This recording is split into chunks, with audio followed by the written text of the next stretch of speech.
4 کہتا ہے کہ اب بجز محمدی نبوت کے سب نبوتیں بند ہیں۔ قادیانی کیا کہتا ہے؟ نبی صلی اللہ علیہ وسلم کی نبوت کے باقی ساری نبوتیں کیا ہیں؟ بند ہیں، شریعت والا کوئی نبی نہیں آ سکتا، شریعت والا کوئی نبی نہیں آ سکتا، اور بغیر شریعت کے نبی ہو نہیں سکتا مگر وہی جو پہلے سے امتی ہے، مگر وہی جو پہلے سے۔ مجدد الف ثانی نے یہی بات کہی ہے، بالکل وہی بات مجدد الف ثانی نے کہی ہے، کیا کہ بغیر شریعت کے کوئی نبی نہیں ہو سکتا مگر وہی جو پہلے سے امتی ہے، پس اس بنا پر میں امتی بھی ہوں اور نبی بھی۔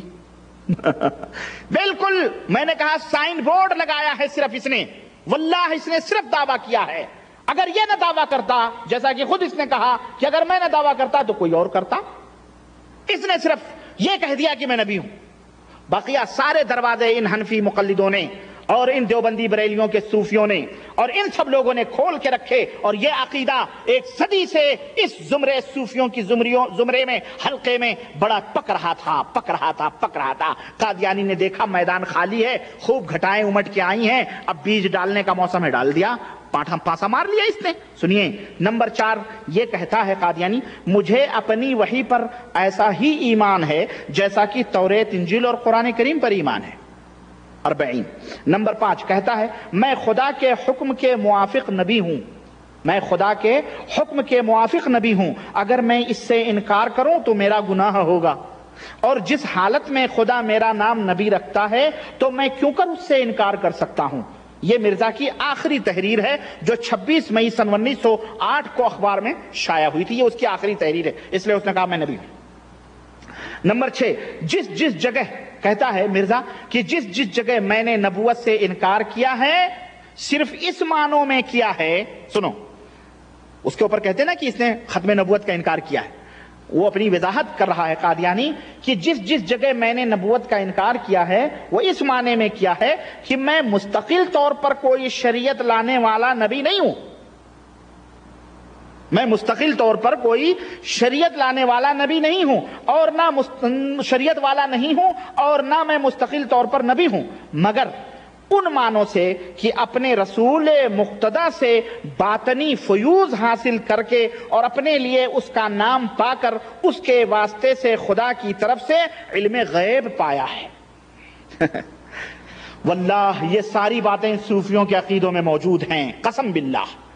اور میں انشاءاللہ بتاؤں گا، یہ سب تفصیلات آگے آئیں گی۔ علم غیب پایا ہے، رسول اور نبی ہوں مگر بغیر کسی نئی شریعت کے۔ کہتا میں رسول ہوں، میں نبی ہوں، لیکن میں کوئی نئی شریعت نہیں لایا، میں امتی ہوں، بغیر کسی نئی شریعت کے اس طور کا نبی کہلانے سے میں نے کبھی انکار نہیں کیا ہے، اس طور کا نبی کہلانے سے میں نے کبھی انکار نہیں کیا ہے۔ میرا بھی عقیدہ ہے کہ نبی خاتم ہیں، اب ان کے بعد نبوت نہیں آ سکتی، لیکن میں چونکہ فیض محمدی سے نبی بناؤں اس لیے میں اس طرح سے انکار نہیں کیا ہوں، یہ غلطی کا ازالہ۔ اسی طرح سے نمبر 7 یہ قادیانی کہتا ہے کہ انہوں نے یعنی مسلمانوں نے انہوں نے یہ سمجھ لیا ہے کہ اللہ کے خزانے ختم ہو گئے، ان کا یہ سمجھنا اللہ تعالیٰ کی قدر کو ہی نہیں سمجھنا ہے نا، ان کا یہ سمجھنا اللہ کی قدر کی نہ سمجھنے کی وجہ سے، ورنہ ایک نبی کیا، میں تو کہتا ہوں ہزاروں نبی ہوں گے۔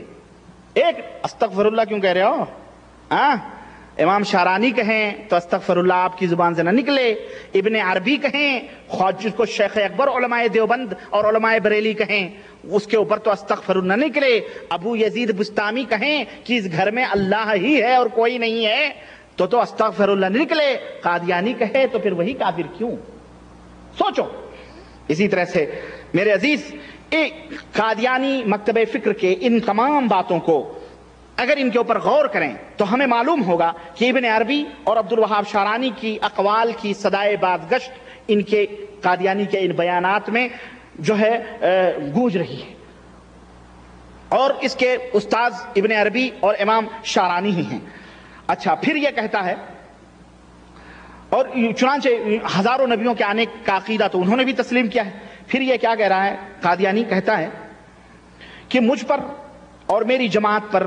جو یہ الزام لگایا جاتا ہے کہ ہم رسول اللہ صلی اللہ علیہ وسلم کو خاتم النبیین نہیں مانتے، ہم پر یہ جھوٹی تہمت ہے، افترائے عظیم ہے۔ ہم جس قوت، یقین اور معرفت اور بصیرت کے ساتھ حضرت صلی اللہ علیہ وسلم کو خاتم النبیین مانتے اور یقین کرتے ہیں، اس کا لاکھواں حصہ بھی ہمارے اوپر کفر کا الزام دینے والے نہیں رکھتے۔ سوچو اس کا دعویٰ کیا ہے معلوم ہے؟ یعنی خاتم النبیین کا جتنا پختہ عقیدہ ہمارا ہے، اتنا عام مسلمان جو ہمیں کافر کہتے ہیں، ایک حصہ بھی ان کو، لاکھویں میں سے ایک حصہ بھی ان کو میسر نہیں ہے۔ الحکم 17 مارچ 1905 کے اندر اس نے لکھا تھا یہ۔ یعنی دیکھیں کتنا پختہ اس کا عقیدہ خاتم النبیین پر ہے۔ وہ کہہ رہا ہے دوسرے لوگ اس کا حصہ، اور صحیح بات یہ دیکھو، یہ مولویوں کو جنہوں نے چور دروازے کھولے، کیا اگر مان لیا جائے نبی آ جائے تو فقہ حنفی پہ عمل کرے گا، تو یہ ہوگا تو وہ ہوگا، دنیا بھر کا۔ اسی طرح سے وہ کہتا ہے کہ جماعت احمدیہ میں کوئی شخص اس وقت تک داخل نہیں ہو سکتا جب تک اس شرط کا اقرار نہ کرے کہ میں حضرت صلی اللہ علیہ وسلم کو خاتم النبیین یقین رکھتا ہوں۔ جب تک یہ شرط نہیں مانے گا، جب تک وہ ہماری جماعت کا ممبر نہیں بن سکتا ہے۔ اب بولو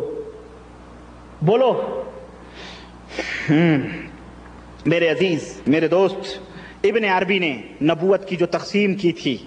تشریع اور غیر تشریع، اور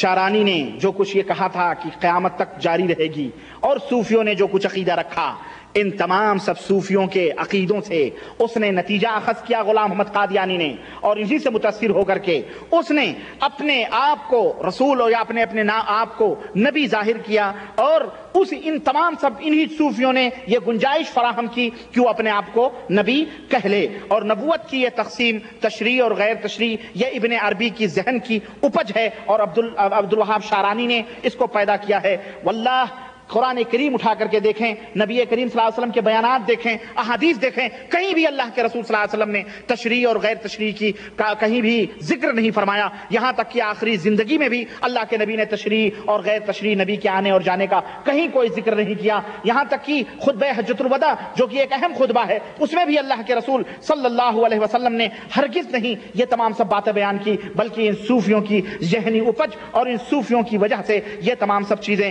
پیدا ہوئیں، اور انہی سب چیزوں نے ولایت اور عقیدت اور غیبیت اور حجاب اور شہود اور کشف اور الہام اور نہ جانے کیا کیا ان سے دروازے کھولے۔ سجدہ بھی غیر اللہ کے لیے کروایا جا رہا ہے۔ خاتم النبیین کے ختم کے اوپر بھی انہی وجہ سے، انہی صوفیوں کی وجہ سے ضرب لگ رہی ہے، اور اس طرح سے ان لوگوں نے یہ چور دروازے کھول کر کے، میرے عزیز، صوفیوں نے، اور آج کل یہ دروازے کھلے ہوئے ہیں، آج تک کھلے ہوئے ہیں، ان صوفیوں نے یہ تمام سب حرکتیں کی ہیں، اور انہوں نے ہی مرزا قادیانی کو موقع دیا کہ وہ نبوت کا دعویٰ کرے اور اپنے آپ کو وہ نبی کہلائے، ورنہ ان کو موقع نہیں مل سکتا تھا۔ تو میرے عزیز، میرے دوست، اس طرح سے میں یہی کہتا ہوں کہ جو باتیں پہلے زمانے کے صوفیوں میں اور اس وقت کتابوں میں موجود ہیں، صوفیوں نے تو وہ دعوے کیے کہ مرزا قادیانی ان کے گرد تک بھی نہیں پہنچ سکا، انہوں تو خدا بن بیٹھے، وہ تو ہر جگہ اپنے آپ کو خدا کہتے رہے، تو ان کو تو تم سب پوری دنیا اس وقت ولایت کے آسمان پر انہیں تصور کر رہی ہے۔ یہ بزرگ خواجہ معین الدین چشتی، فلانے سبلی نعمانی، اور یہ تمام سب کشف دتویری، یہ تمام سب ان کو تو سب مان کر کے، ان کو یہ عقیدے کفر کا رکھ کر کے، اللہ کے سلسلے میں اللہ بزرگوں کو مان کر کے یہ لوگ مومن اور موحد، اور مرزا قادیانی ہی تمام سب